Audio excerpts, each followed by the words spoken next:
مکہ میں ایک دفعہ ایک امیر صحابی نے ایک غریب کنوارے صحابی سے پوچھا، تم شادی کیوں نہیں کر لیتے؟ غریب صحابی نے جواب دیا، اپنی بیٹی سے میری شادی کر دو۔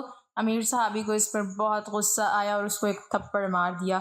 غریب صحابی نے حضور صلی اللہ علیہ وسلم سے شکایت کی تو نبی کریم صلی اللہ علیہ وسلم نے اس امیر صحابی کی بیٹی بسم اللہ الرحمن الرحیم جس سے محبت ہو اس کی رضا جوئی اور اطاعت عادت ثانیہ بن جاتی ہے۔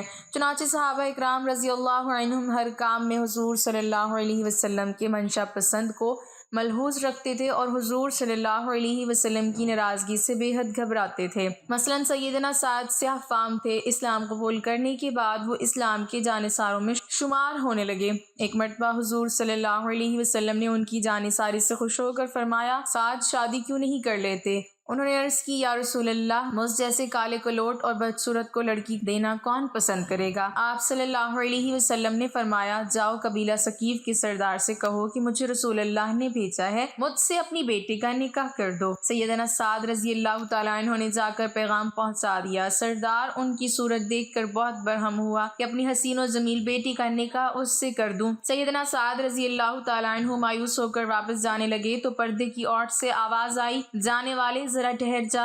وہ ٹھہر گئے۔ پھر آواز آئی، کیا رسول اللہ صلی اللہ علیہ وسلم نے تجھے میرے ساتھ نکاح کرنے کو بھیجا ہے؟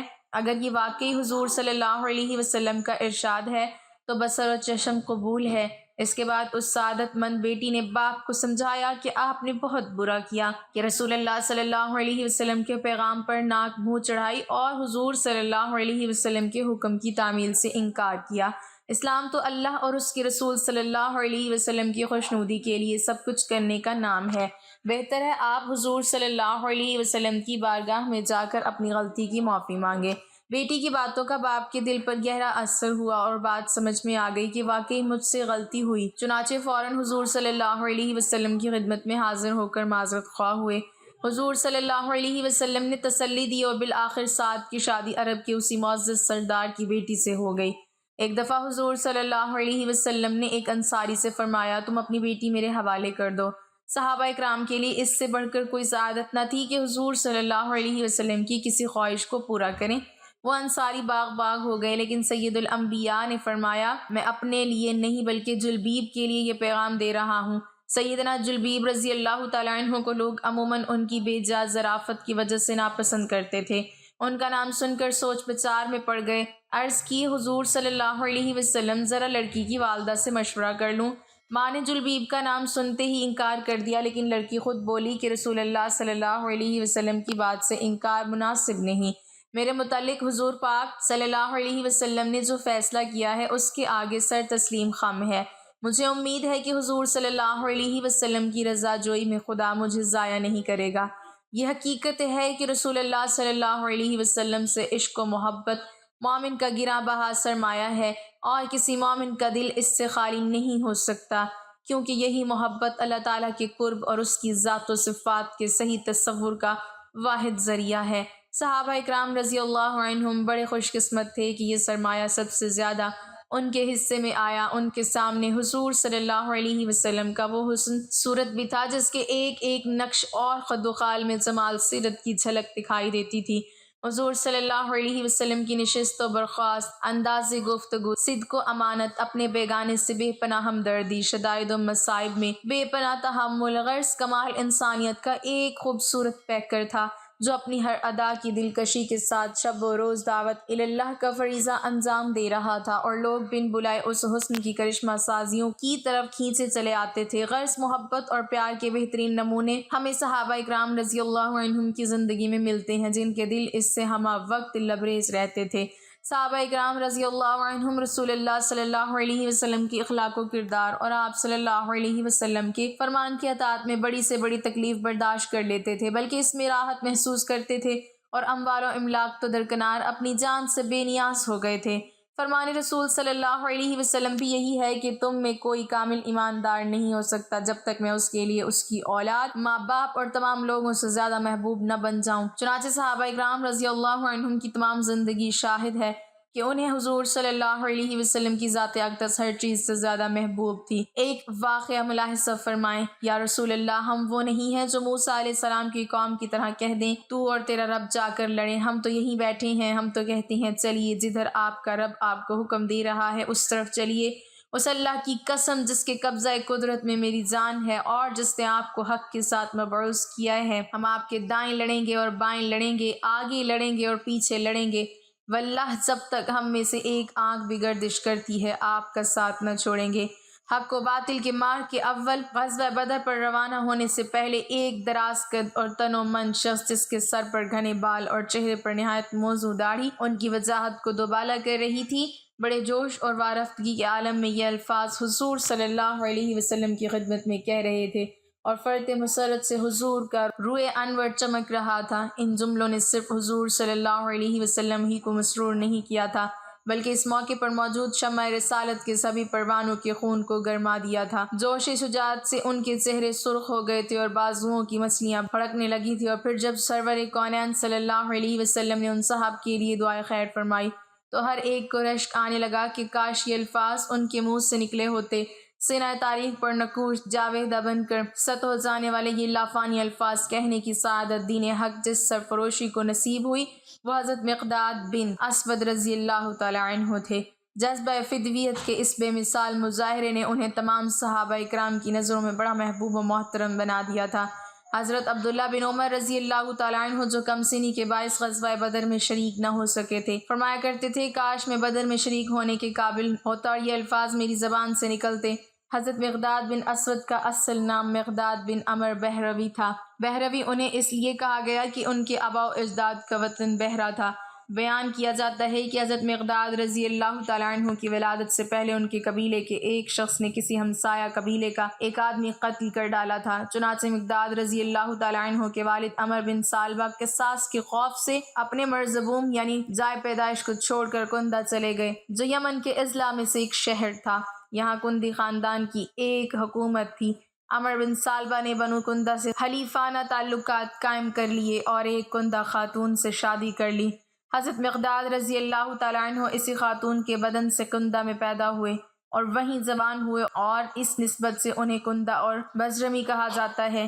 حضرت مقداد رضی اللہ تعالیٰ عنہ کا عنفوان شباب تھا کہ بنو کندہ کے ایک با اثر آدمی ابی شمر بن ہجر الکندہ سے ان کا جھگڑا ہو گیا۔ حضرت مقداد رضی اللہ تعالیٰ عنہ بڑے شہروز جوان تھے، انہوں نے اپنی تلوار کے وار سے ابی شمر کو گھائل کر دیا اور خود اپنے خاندان سمیت بھاگ کر مکہ چلے گئے، جہاں اسود بن عبد یاغوث کرشی زہری سے حلیفانہ تعلقات قائم کر کے اس کی پناہ حاصل کر لی۔ جلد ہی وہ اپنے شہروزی شجاعت اور پسندیدہ اطوار کی بدولت اسود بن عبد یاغوث کے منظور نظر بن گئے اور اس نے انہیں اپنا منہ بولا بیٹا بنا لیا، اس لیے وہ مقداد بن اسود مشہور ہو گئے۔ پھر جب سورۃ احزاب کی آیت نمبر 5 میں منہ بولے بیٹوں کو ان کے اصل باپوں کے ناموں سے پکارنے کا حکم نازل ہوا تو ان کو مقداد بن عمر کے نام سے پکارا جانے لگا۔ مکہ میں حضرت مقداد رضی اللہ تعالیٰ عنہ کے قیام کو تھوڑی ہی مدت گزری تھی کہ اسلام کا گلگلہ بلند ہوا۔ نوجوان مقداد رضی اللہ تعالیٰ عنہ کو اللہ تعالیٰ نے حسن ظاہری کے ساتھ فطرت سعید بھی عطا کی تھی۔ جو ہی دعوت توحید کی آواز ان کے کانوں تک پہنچی، کسی ہچکچاہٹ کے بغیر اس پر لبیک کہا اور آستانہ نبوت پر حاضر ہو کر اپنا ہاتھ سرور کونین صلی اللہ علیہ وسلم کے دست مبارک میں دے دیا۔ یہ وہ زمانہ تھا کہ بظاہر دعوت توحید کی کامیابی محال نظر آتی تھی اور فرزندان توحید کی ایک مختصر جماعت مشرکین کے ہولناک مظالم اور جفاکاریوں کا شکار بنی ہوئی تھی۔ حضرت مقداد رضی اللہ تعالیٰ عنہ غریب الدیار تھے، لیکن سینے میں فولاد کا دل رکھتے تھے۔ آزمائش کی بھٹی میں مردانہ وار کود پڑے اور استقامت و ایثار کے ایسے چراغ روشن کیے جو عبدالآباد تک فروز رہیں گے۔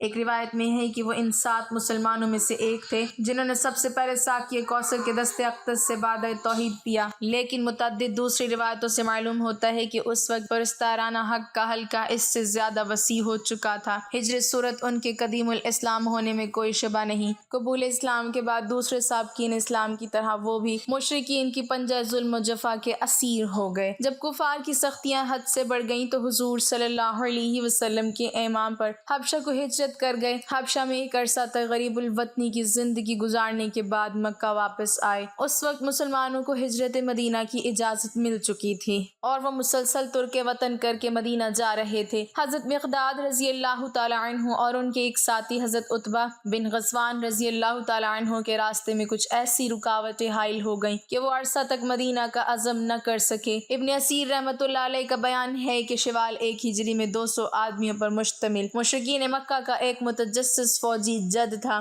اکرمہ بن ابی جہل یا باروایت دیگر ابو سفیان کی قیادت میں مدینہ کی طرف روانہ ہوا۔ حضرت مقداد رضی اللہ تعالیٰ عنہ اور حضرت عتبہ بن غزوان رضی اللہ تعالیٰ عنہ بھی کسی ہیلے سے اس جد میں شامل ہو گئے۔ رسول اکرم صلی اللہ علیہ وسلم کو مشرکین کی نقل و حرکت کی اطلاع ملی تو آپ نے حضرت عبیدہ بن حارث رضی اللہ تعالیٰ عنہ کی سرکردگی میں 60 مجاہدین کی ایک جماعت مشرکین سے نمبرڈ آزما ہونے کے لیے بھیجی۔ مشرکین مسلمانوں سے لڑے بھیڑے بغیر گشت لگا کر واپس چلے گئے، البتہ حضرت مقداد اور حضرت عتبہ رضی اللہ تعالیٰ عنہ موقع پا کر مسلمانوں سے جا ملے اور انہی کے ساتھ مدینہ منورہ پہنچ کر حضور کی خدمت میں حاضر ہو گئے۔ ہجرت کے ابتدائی ایام حضرت مقداد رضی اللہ تعالیٰ عنہ نے بڑی اسرت سے گزارے۔ نبی رحمت صلی اللہ علیہ وسلم کو خبر ہوئی تو آپ نے حضرت مقداد رضی اللہ تعالیٰ عنہ اور ان جیسے 2 اور مہاجروں کی کفالت کا بار خود اٹھا لیا۔ صحیح مسلم میں حضرت مقداد رضی اللہ تعالیٰ عنہ کی زبانی منقول ہے، ایک دفعہ مجھ پر اور میرے 2 ساتھیوں پر بڑا سخت وقت آیا، ہم سخت اسرت میں مبتلا ہو گئے، یہاں تک کہ ایک وقت کی روٹی کے لیے بھی ترستے تھے۔ جب مسلسل فاقوں تک نوبت پہنچی تو ہم نے صحابہ سے درخواست کی کہ وہ ہمارے کفیل بن جائیں، لیکن کسی نے ہماری مستقل کفالت کی حامی نہ بھری کیونکہ اس وقت سب اپنے اپنے حال میں مبتلا تھے۔ بالآخر ہم رسول اللہ صلی اللہ علیہ وسلم کی خدمت اقدس میں حاضر ہوئے اور اپنی حالت بیان کی۔ حضور صلی اللہ علیہ وسلم ہم تینوں کو اپنے گھر لے گئے۔ اس وقت حضور صلی اللہ علیہ وسلم کے پاس صرف 3 یا 4 بکریاں تھیں۔ حضور صلی اللہ علیہ وسلم نے فرمایا کہ ان کا دودھ پیا کرو، چنانچہ ہم ان بکریوں کا دودھ دوہ کر پیتے اور رسول کریم صلی اللہ علیہ وسلم کا حصہ رکھ چھوڑتے۔ حضور صلی اللہ علیہ وسلم رات کو تشریف لاتے،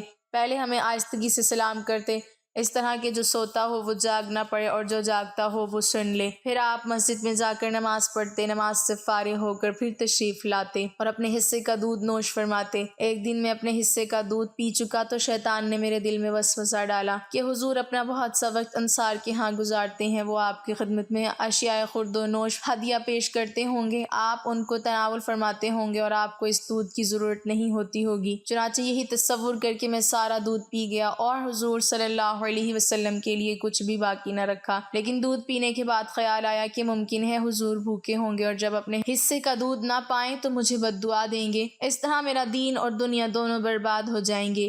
یہ خیال آتے ہی میرے رونگٹے کھڑے ہو گئے اور میں سخت بے چین ہو گیا، کسی پہلو قرار نہ آتا تھا۔ اتنے میں حضور صلی اللہ علیہ وسلم تشریف لائے، معمول کے مطابق نرم آواز میں سلام کیا، پھر نماز پڑھی۔ اس کے بعد دودھ کا برتن دیکھا تو وہ خالی تھا۔ حضور صلی اللہ علیہ وسلم نے آسمان کی طرف دیکھا، میں سمجھا کہ بس آپ میرے لیے بد دعا کریں گے اور میں برباد ہو جاؤں گا، لیکن یہ دیکھ کر میری حیرت کی کوئی انتہا نہ رہی کہ بد دعا کے بجائے نبی رحمت صلی اللہ علیہ وسلم نے یہ دعا فرمائی، الہی جس نے مجھے کھلایا اسے کھلا اور جس نے مجھے سیراب کیا اسے سیراب کر۔ اب میں چادر لپیٹ کر اس ارادے سے اٹھا کہ ان بکریوں میں سے جو سب سے زیادہ فربا ہو اس کو ذبح کروں اور اس کا گوشت بھون کر حضور کی خدمت میں پیش کروں، لیکن تینوں بکریوں کو ٹٹولا تو معلوم ہوا کہ ان کے تھن دودھ سے بھرے ہوئے ہیں۔ اب میں نے ایک برتن کو ہاتھ میں لیا اور اللہ کا نام لے کر اس میں دودھ دوہنا شروع کیا۔ جب وہ بھر گیا اور اس پر جھاگ نظر آنے لگی تو میں نے یہ دودھ رسول اکرم صلی اللہ علیہ وسلم کی خدمت میں پیش کیا۔ آپ صلی اللہ علیہ وسلم نے فرمایا، کیا تم اپنا حصہ پی چکے؟ میں نے عرض کیا، آپ پی لیجئے۔ حضور صلی اللہ علیہ وسلم نے کچھ دودھ پی کر باقی کا مجھے عنایت فرمایا۔ میں نے عرض کیا، یا رسول اللہ آپ پی لیجئے۔ حضور صلی اللہ علیہ وسلم نے دوبارہ دودھ پیا، لیکن برتن میں کچھ دودھ پھر بھی موجود رہا۔ آپ صلی اللہ علیہ وسلم نے یہ مجھے عنایت فرمایا، مجھے معلوم ہو گیا کہ آپ خوب سیر ہو چکے ہیں اور یہ آپ کی دعا کی برکت ہے کہ دودھ ختم نہیں ہوا اور آپ نے اپنی دعا کی برکت میں مجھے بھی شامل کر لیا ہے۔ میں فرط مسرت سے بے خود ہو گیا اور اس قدر ہنسا کہ زمین پر گر پڑا۔ حضور صلی اللہ علیہ وسلم نے پوچھا، مقداد یہ کیا ہے؟ میں نے واقعہ عرض کیا تو حضور صلی اللہ علیہ وسلم نے فرمایا، یہ اللہ تعالیٰ کی رحمت تھی، تم نے اپنے دونوں ساتھیوں کو کیوں نہ جگایا کہ وہ بھی اس دودھ سے سیراب ہوتے۔ رمضان 2 ہجری میں غزوہ بدر پیش آیا۔ لڑائی پر روانہ ہونے سے پہلے حضور صلی اللہ علیہ وسلم نے مدینہ منورہ میں صحابہ اکرام سے مشورہ کیا۔ اس موقع پر سب سے پہلے حضرت ابوبکر صدیق اور حضرت عمر فاروق رضی اللہ تعالیٰ عنہ نے ولولہ انگیز تقریریں کی۔ ان کے بعد حضرت مقداد رضی اللہ تعالیٰ عنہ نے وہ جاں بازانہ اور مخلصانہ الفاظ کہے جو اوپر درج ہو چکے ہیں۔ اس وقت مسلمانوں کی بے سر و سامانی کا یہ عالم تھا کہ ان کے پاس کل 70 اونٹ اور 2 گھوڑے تھے۔ ایک گھوڑے کے سوار حضرت حارثہ بن سراقہ انصاری رضی اللہ تعالیٰ عنہ تھے اور دوسرے کی حضرت مقداد رضی اللہ تعالیٰ عنہ بدر پہنچ کر حضرت حارثہ رضی اللہ تعالیٰ عنہ حوض سے پانی پی رہے تھے کہ ایک مشرک نے تانک کر تیر مارا جو ان کے گلے میں پیوست ہو گیا اور انہوں نے لڑائی کا آغاز ہونے سے قبل ہی جنت کی راہ لی۔ حضرت حارثہ رضی اللہ تعالیٰ عنہ کی شہادت کے بعد کفار کے 100 زرہ پوش سواروں کے مقابلے میں حضرت مقداد رضی اللہ تعالیٰ عنہ میدان بدر کے تنہا شاہ سوار اسلام تھے۔ وہ گھڑ سواری، نیزہ بازی اور تیغ زنی میں کمال درجے کی مہارت رکھتے تھے، یہاں تک کہ بعد میں 1000 شجاعان عرب کے برابر مانے گئے۔ ہنگامہ کارزار گرم ہوا تو انہوں نے اپنے شاہ سوار اور نیزہ بازی کے وہ کرتب دکھائے کہ دشمن ہراساں ہو گیا۔ جدھر جھک پڑتے مشرکین کی صفوں میں تہلکہ پڑ جاتا تھا۔ غرض انہوں نے لڑائی سے پہلے جو عہد سرور کائنات صلی اللہ علیہ وسلم سے باندھا تھا اپنی جاں بازی سے اسے پورا کر دکھایا۔ جنگ بدر کے بعد حضرت مقداد نے عہد احزاب اور تمام دوسرے مشہور غزوات میں بھی نہایت پامردی اور استقلال سے حق کی شجاعت ادا کیا۔ صحیح بخاری میں ہے کہ عہد رسالت میں جو صحابہ مجرموں کی گردن مارنے پر مامور تھے حضرت مقداد رضی اللہ تعالیٰ عنہ ان میں سے ایک تھے۔ حضرت مقداد رضی اللہ تعالیٰ عنہ ایک مرد سپاہی تھے اور مزاج میں حد درجے کی سادگی اور بے باکی تھی۔ بعض وجوہ کی بنا پر وہ کافی عرصہ تک شادی نہ کر سکے تھے۔ ایک دن حضرت عبد الرحمن بن عوف رضی اللہ تعالیٰ عنہ پوچھ بیٹھے، مقداد تم شادی کیوں نہیں کر لیتے؟ تو انہوں نے بے ساختہ جواب دیا، اپنی لڑکی بیاہ دو۔ حضرت عبد الرحمن بن عوف رضی اللہ تعالیٰ عنہ کو ان کی بے باکی پر بڑا غصہ آیا اور انہیں بہت برا بھلا کہا۔ حضرت مقداد رضی اللہ تعالیٰ عنہ نے بارگاہ نبوت میں شکایت کی تو آپ صلی اللہ علیہ وسلم نے فرمایا، اگر کوئی تمہیں رشتہ دینے سے انکار کرتا ہے تو کرتا رہے، میں تمہیں اپنی بنت امہ سے بیاہ دوں گا۔ چنانچہ اس کے بعد حضور صلی اللہ علیہ وسلم نے حضرت زبا بنت زبیر بن عبد المطلب رضی اللہ تعالیٰ عنہ سے حضرت مقداد رضی اللہ تعالیٰ عنہ کا عقد کر دیا۔ اس طرح ان کو حضور صلی اللہ علیہ وسلم سے رشتہ داری کا شرف بھی حاصل ہو گیا۔ بارگاہ رسالت سے حضرت مقداد رضی اللہ تعالیٰ عنہ کو مدینہ منورہ کے محلہ بنی عدیلہ میں زمین عطا ہوئی۔ اس کے بعد انہیں جرف میں جاگیر عطا کی گئی جو مدینہ سے 3 میل کے فاصلے پر واقع ہے۔ آخر میں حضرت مقداد رضی اللہ تعالیٰ عنہ وہیں جا کر مقیم ہو گئے تھے۔ حافظ ابن حجر نے لکھا ہے کہ حضرت مقداد رضی اللہ تعالیٰ عنہ یوں بھی بڑے ڈیل ڈول کے آدمی تھے، لیکن عمر کے آخری سالوں میں ان کا پیٹ غیر معمولی طور پر بڑھ گیا تھا۔ غالب استسقاء کا مرض تھا۔ ان کے ایک رومی غلام نے ان پر عمل جراحی کیا، لیکن افاقہ ہونے کی بجائے مرض میں اذیت ناک اضافہ ہو گیا۔ اسی حالت میں انہوں نے 33 ہجری میں دائی اجل کو لبیک کہا۔ اس وقت ان کی عمر 70 برس سے متجاوز ہو چکی تھی۔ لاش کو جرف سے مدینہ لایا گیا۔ امیر المومنین حضرت عثمان غنی رضی اللہ تعالیٰ عنہ نے خود نماز جنازہ پڑھائی اور پھر ہزاروں مسلمانوں نے بادیدہ پرنم اس جانب سارے رسول کو جنت البقیع میں سپرد خاک کر دیا۔ اللہ تعالیٰ کی ان پر ہزاروں رحمتیں نازل ہوں اور ہمیں ان کے نقش قدم پر چلنے کی توفیق عطا فرمائے، آمین یا رب العالمین۔ ناظرین، کمنٹ باکس میں اللہ تعالیٰ کے 99 ناموں میں سے ایک نام ضرور ٹائپ کریں۔